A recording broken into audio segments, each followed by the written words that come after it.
পরিপূর্ণ হব, তখন প্রভু যীশু খ্রিস্টের গুণাবলী আমাদের জীবন থেকে প্রকাশ পাবে। আমরা যদি গালাথীয় তার 5:25 দেখি, সেখানে পল তিনি পবিত্র আত্মার বিষয় তিনি আরো গভীর বিষয় বলছেন। গালাথীয় তার 5:25, আমরা যদি আত্মার বশে জীবন ধারণ করি তবে আইসো আমরা আত্মার বশে চলি। ঠিক, এখানে বলছে আমরা যদি আত্মার বশে জীবন যাপন করি তবে আইসো আমরা আত্মার বশে চলি। তার মানে পল তিনি বলতে চাচ্ছেন আমাদের জীবন পবিত্র আত্মার শক্তিতে যেন আমরা বলবান হই। অর্থাৎ পবিত্র আত্মা যখন আমাদেরকে চালাবে তখনই আমরা জানতে পারবো এই পরিস্থিতিতে ঈশ্বরের ইচ্ছা কি। আমরা যদি দেখি ইফিসীয় তার 6:10, ইফিসীয় তার 6:10, সেখানে পল তিনি একটা আধ্যাত্মিক যুদ্ধের কথা তিনি লিখছেন। শেষ কথা এই, তোমরা প্রভুতে ও তাহার শক্তির পরাক্রমে বলবান হও। ঠিক আছে, তাহলে তোমরা প্রভুতে ও তাহার শক্তির পরাক্রমে, তাহলে ঈশ্বরের শক্তিকে আমরা জানি পবিত্র আত্মা। এবং পল বলছেন, যখন আমরা এখানে আধ্যাত্মিক যুদ্ধের বিষয় আমরা দেখি, পল বলছেন তাঁর শক্তিতে বলবান হও। আমি যদি দেখি 1 করিন্থীয় তার 16:13,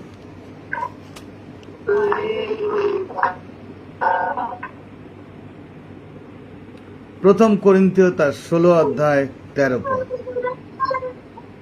তোমরা জাগিয়া থাকো, বিশ্বাসে দাঁড়াইয়া থাকো, বীরত্ব দেখাও, বলবান হও।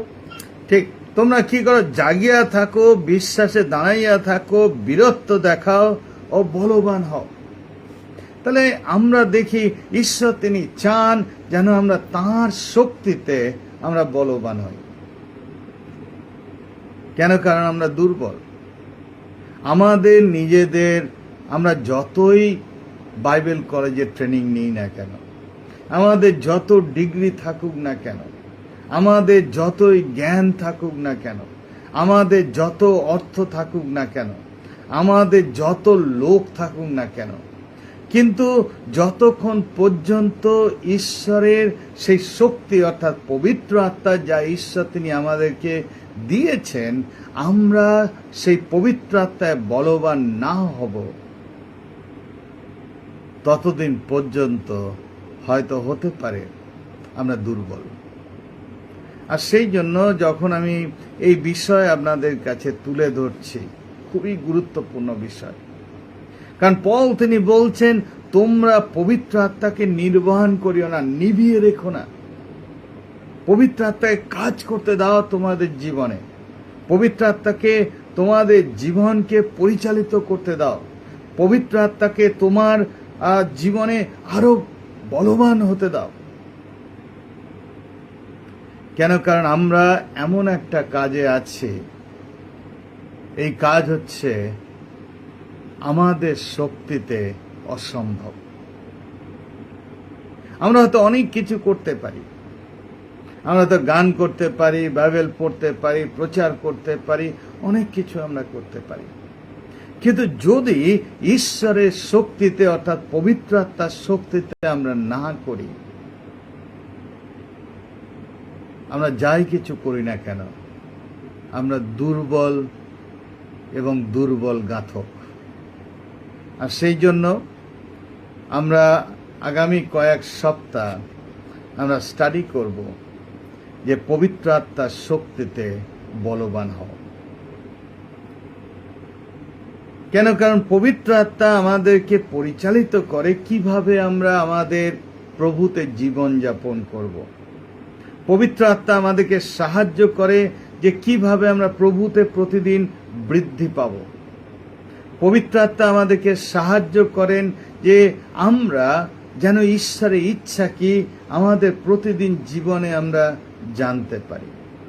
পবিত্র আত্মা আমাদেরকে সাহায্য করেন যে ও কি করলে বা ঈশ্বর তিনি সন্তুষ্ট হবেন আমাদের জীবন থেকে, এবং পবিত্র আত্মা আমাদেরকে সাহায্য করেন যে ঈশ্বর আমাদেরকে যে আহ্বানে আহ্বান করেছেন সেই আহ্বানকে পরিপূর্ণ করার জন্য।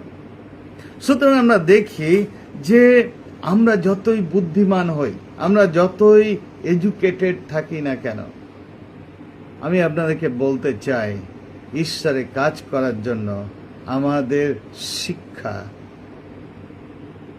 বোধহয় কিছু নয়। আমি আপনাদেরকে বলতে চাই ঈশ্বরে কাজ করার জন্য আমাদের অর্থ কিছু নয়। আমাদের ঈশ্বরে কাজ করার জন্য আমাদের বাইবেল কলেজের ডিগ্রি যথেষ্ট নয়।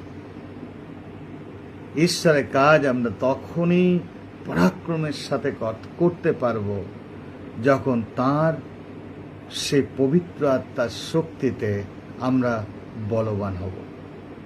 এবং সেই জন্য যখন আমরা স্টাডি করব, আমরা এই স্টাডিকে আবার আরেকটু অন্য নামও আমরা দিতে পারি, এবং সেটা হচ্ছে কি, আমরা যা কিছু স্টাডি করব আগামী কয়েক সপ্তাহ, হয়তো হতে পারে আমাদের মধ্যে অনেকের মধ্যে পবিত্র আত্মার বিষয় অনেক ভ্রান্ত ধারণা আছে। যখন আমরা স্টাডি করব, আমরা দেখব যে পবিত্র আত্মার বিষয়ে আমাদের যে ভ্রান্ত ধারণাগুলো আছে সেগুলো আস্তে আস্তে কেটে যাবে। অনেক সময় আমরা ভাবি পবিত্র আত্মা মানে কেবলমাত্র যারা পেন্টিকস্টাল তাদের জন্য। ও না, প্রত্যেক বিশ্বাসীর জীবনে যারা প্রভুতে চলতে চায়, যারা প্রভুর কাজ করতে চায়, তারা প্রভুর কাজ তখনই করতে পারবে যার মধ্য দিয়ে ঈশ্বরের গৌরব হবে, কেবলমাত্র যখন পবিত্র আত্মা দ্বারা তারা পরিচালিত হবে। তো আমরা আগামী কয়েক সপ্তাহে এই বিষয় দেখতে চলেছি যে পবিত্র আত্মার শক্তিতে বলবান হও। এবং আমি যেটা উপদেশক থেকে আপনাদেরকে দেখালাম, হতে পারে আমাদের এটা এমন একটা সময়, নীরব থাকার সময়, যেভাবে আমরা দেখি সেই যখন জিহোশীয় তিনি জেরিকো শহরের কাছে গিয়েছিলেন, ঈশ্বর তিনি বলছেন, ও তোমরা 6 দিন নীরব থাকো। আমি আপনাদেরকে বলি, নীরব থাকা মানে হেরে যাওয়া নয়, নীরব থাকা মানে অপেক্ষায় থাকা, নীরব থাকা মানে প্রস্তুত থাকা। এবং সেই জন্য আসি আমরা তাহলে স্টাডি করি যে বিষয়, যে পবিত্র আত্মার শক্তিতে বলবান হও। আমি আজকে যখন স্টাডি করছিলাম, বারে বারে আমি প্রভু যিশুর দিকে আমি তাকাচ্ছিলাম। এবং যদি আমরা দেখি বাইবেলে, প্রভু যিশুকে দেখাচ্ছেন তিনি আমাদের মতো রক্ত মাংসের মানুষ। যদিও তিনি একদিকে ঈশ্বর ছিলেন, কিন্তু তার সমস্ত ঈশ্বরত্বকে তিনি ত্যাগ করে আমাদের মতো আকারে প্রকারে মনুষ্য হয়ে তিনি আসলেন। এবং আমি দেখছিলাম যে প্রভু যিশুর মধ্যে কি কি আছে, তার মানুষের মতো তার দেহ। তিনি জন্মেছেন, তিনি আমাদের মতো দিনের পর দিন বৃদ্ধি পেয়েছেন, তিনি পিপাসিত হয়েছেন, তার মধ্যে দুর্বলতা ছিল, তিনি অনেক সময় দুর্বল হয়েছেন। যদি আমরা দেখি প্রভু যিশুর আমাদের মতো হৃদয়ও ছিল। তিনি যখন দুঃখ দরিদ্র লোকদেরকে দেখতেন, তিনি করুণাবিষ্ট হতেন। এবং আমরা দেখি যে প্রভু যিশু শুধুমাত্র তার মাংসিক দেহ ছিল তাই নয়, মাংসিক হৃদয় ছিল তাই নয়, কিন্তু তার আমাদের মতো তার মনও ছিল। এবং সেই জন্য তাকে কি ঈশ্বরের জ্ঞানে ও পরাক্রমে বৃদ্ধি পেতে হয়েছিল। যদি আমরা দেখি শুধু তাই নয়, প্রভু যিশুর আমাদের মতো তার মানসিক ইচ্ছাও ছিল, এবং সেই জন্য প্রভু যিশু তিনি বারে বারে বলেছেন, আমার ইচ্ছা নয় কিন্তু পিতার ইচ্ছা সিদ্ধ করার জন্য আমি এসেছি। এমনকি গেতসিমানি বাগানে প্রভু যিশু বলছে, ও পিতা, আমার ইচ্ছা অনুসারে নয় কিন্তু তোমার ইচ্ছা অনুসারে হোক। সুতরাং আমি যখন প্রভু যিশুকে বারে বারে আমি দেখছি যে প্রভু যিশু আমার মতো একজন মানুষ, যদিও তিনি স্বয়ং ঈশ্বর, কিন্তু তার সমস্ত ঈশ্বরত্ব তিনি ত্যাগ করে এই জগতে এসছেন, এবং আমার মতো আপনার মতো একদম রক্ত মাংসের মানুষ হয়ে তিনি এসছেন। কি মনে হয় যখন আমরা প্রভু যিশুর জীবন আমরা দেখি, প্রভু যিশুর জীবনে পবিত্র আত্মার বড় ভূমিকা ছিল। কারণ আমরা যদি বাইবেল পড়ি আমরা দেখব যে প্রভু যিশু তিনি যা কিছু করেছেন, কোন শক্তিতে করেছেন, তার নিজের পরাক্রমে নয়। তিনি যা কিছু করেছেন পবিত্র আত্মার পরাক্রমে।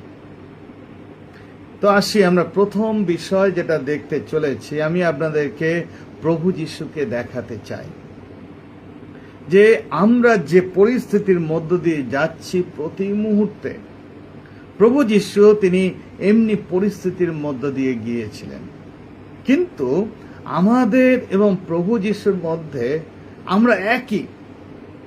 তিনি রক্ত মাংসের মানুষ ছিলেন, আমি এবং আপনি আমরা রক্ত মাংসের মানুষ।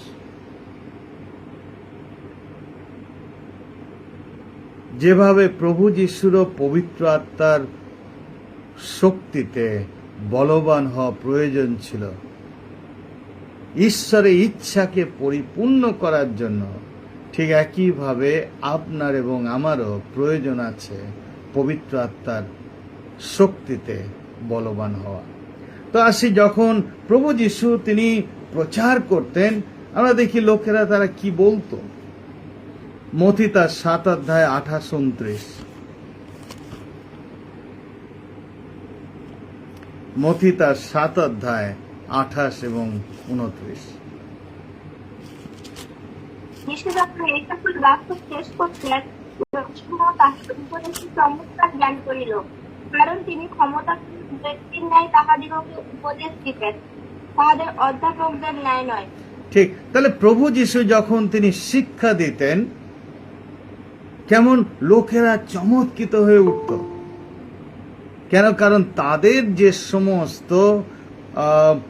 সমস্ত শিক্ষক আছে তাদের মতো প্রভু যিশুর শিক্ষা নয়।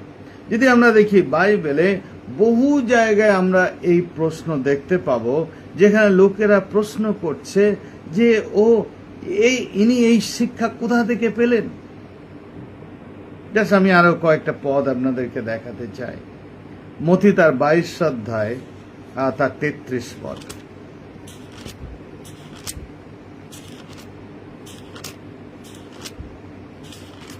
এই কথা শুনিয়া লোকসমূহ তাহার শিক্ষা চমৎকার জ্ঞান করিল। তার শিক্ষায় লোকেরা কি চমৎকার জ্ঞান করিল। আমরা যদি দেখি কেবল তার শিক্ষা নয়, প্রভু যিশুর কাজ দেখেও লোকেরা তারা প্রশ্ন করতে লাগলো, ও কোন ক্ষমতায়। আমরা মথি তার 9 অধ্যায় যদি 33 পদ দেখি, মথি 9 অধ্যায় 33।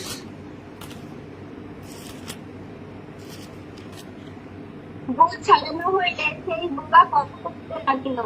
তখন লোক সকল আশ্চর্য জ্ঞান করিয়া কহিল, ইসরায়েলের মধ্যে এমন কখনো দেখা যায় নাই। তাহলে লোকেরা বলছে, ও আর কেউ নাই, যিশুর মতো আর কেউ নাই যে ইসরায়েলের মধ্যে এমনি কাজ করেছে। আমরা মথি 15 অধ্যায় 31 পদও আমরা দেখতে পারি। মথি 15 অধ্যায় 31 পদ।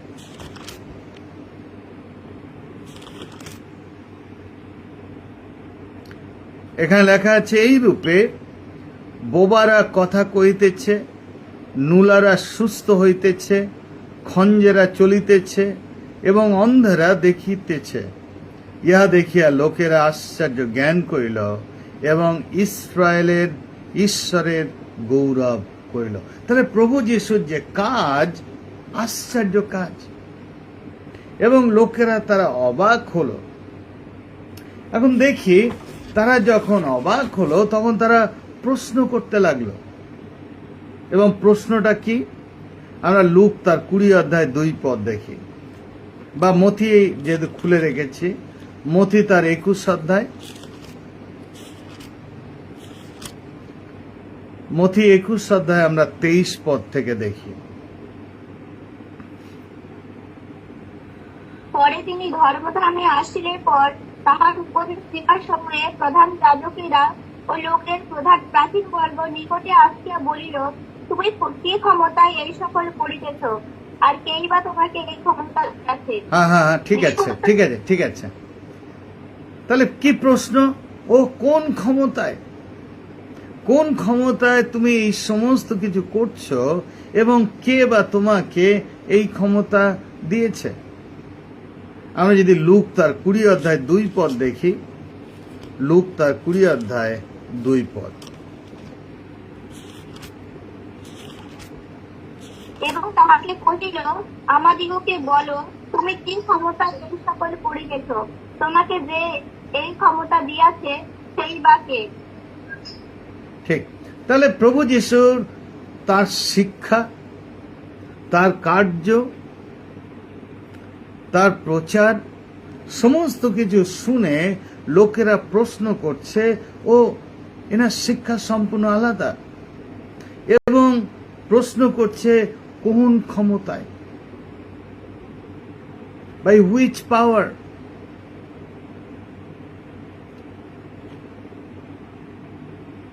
কেন? কারণ প্রভু যিশু তিনি আমাদের মতো রক্ত মাংসের মানুষ। যদিও তিনি 100% ঈশ্বর, কিন্তু যখন তিনি এই জগতে তিনি তিনি তিনি ছিলেন, তিনি সম্পূর্ণ তিনি যে মাংসিক, তিনি যা কিছু করেছেন আমাদের মতো রক্ত মাংসের মানুষ হয়ে তিনি করেছেন। কিন্তু তিনি কি তার সমস্ত কার্য এবং শিক্ষার পিছনে কোন শক্তি? না পবিত্র আত্মার পরাক্রম। এখন আমরা দেখি, তাহলে আমরা দেখলাম প্রভু যিশুর শিক্ষা এবং কার্য দেখে লোকেরা তারা অবাক হচ্ছে, আশ্চর্য জ্ঞান করছে, তারা প্রশ্ন করছে কোন ক্ষমতায়। এখন আমরা দেখি যে প্রভু যিশু তিনি যা কিছু করেছেন তিনি কোন ক্ষমতায় করেছেন। আমি আপনাদেরকে কয়েকটা অংশ দেখাতে চাই। প্রথম আমরা খুলি প্রেরিত তার 10 অধ্যায় 38, এবং সেখানে পিতর তিনি সাক্ষ্য দিচ্ছেন প্রভু যিশুর বিষয়। প্রেরিত তার 10 অধ্যায় 38।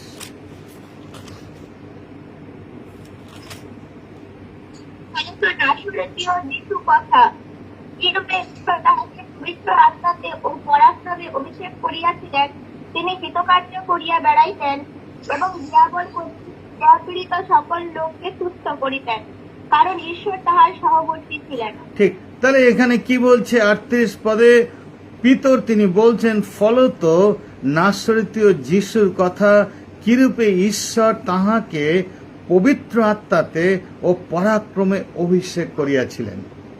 এবং তারপর তিনি বলছেন তিনি হিতকার্য করিয়া বেড়াইতেন এবং দিয়াবল কর্তৃক পীড়িত সকল লোককে সুস্থ করিতেন। তাহলে আমরা দেখি প্রভু যিশু তাহলে কোন শক্তিতে তিনি যা কিছু করেছেন, তার শিক্ষা বলি, কার্য বলি, যে সমস্ত লোকেরা যিশুর শিক্ষা শুনেছে, তার কার্য দেখেছে, এবং পিতর তিনি বলছেন কোন শক্তিতে? পবিত্র আত্মার শক্তিতে। ও প্রেরিত তার 10 অধ্যায় 38।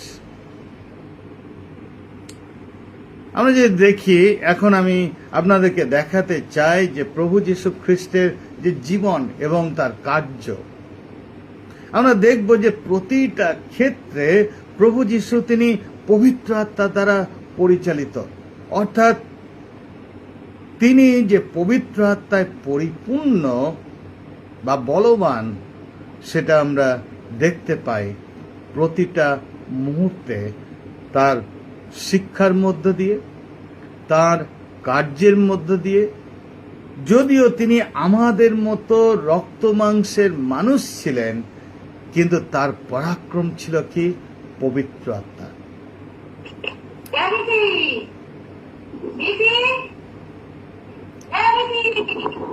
হ্যালো দিদি, স্পিকার বন্ধ। দিদি একটু স্পিকারটা বন্ধ করেন। ঠিক। আসি আমরা লুক লিখিত সুসমাচার খুলি এবং সেখানে লুক তার 4 অধ্যায় 1 পদ আমরা পড়ি, এবং শুধু আমি আপনাদেরকে পদগুলো দেখাবো।